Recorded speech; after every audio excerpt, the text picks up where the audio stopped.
Hello guys, welcome back with our new video. In this video I'm going to show you how to fix App Store cannot connect. Something went wrong, please try again. So guys, when you want to open your App Store like this, here you can see I am going to open my App Store and facing this type of issue again and again. So guys, simply you can fix this problem. So let's start without wasting any time. So guys, first of all you need to go back and guys open your settings on your iPhone or iPad, and guys you need to click on Wi-Fi.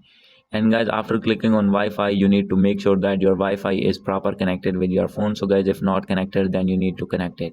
And guys, if not have Wi-Fi, then you need to open your mobile data. And after doing this, you need to go back. And guys, the second is you need to scroll it down. And guys, here you need to find App Store. So guys, simply you need to click on it, and guys, you need to scroll it down. And guys, here you can see the option is last option is personalized recommendations. So guys, simply you need to click on it. And guys, after this you need to wait for a few seconds, and here is the option of clear app usage data. So guys, simply you need to clear it. And guys, after doing this you need to go back. And guys, after this you need to open your settings again. And guys, after this you need to click on general. And guys, you need to scroll it down, and here is the option of date and time, and make sure that date and time is set automatically. And after doing this you need to scroll down, click on VPN and device management, and make sure that any kind of VPN is not connected with your phone. And guys, after doing all the things, you need to open your App Store and check that your problem is fixed or not. So guys, now you can see my problem has been fixed. I have opened my App Store smoothly.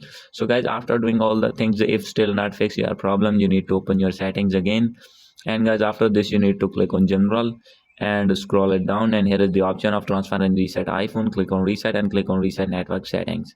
And guys, after doing this you need to go back, and guys, here is the option of software update. You need to click on it, and guys, you need to update your iPhone to latest iOS version. So guys, after doing this your problem will be fixed, and you will be able to open your App Store smoothly.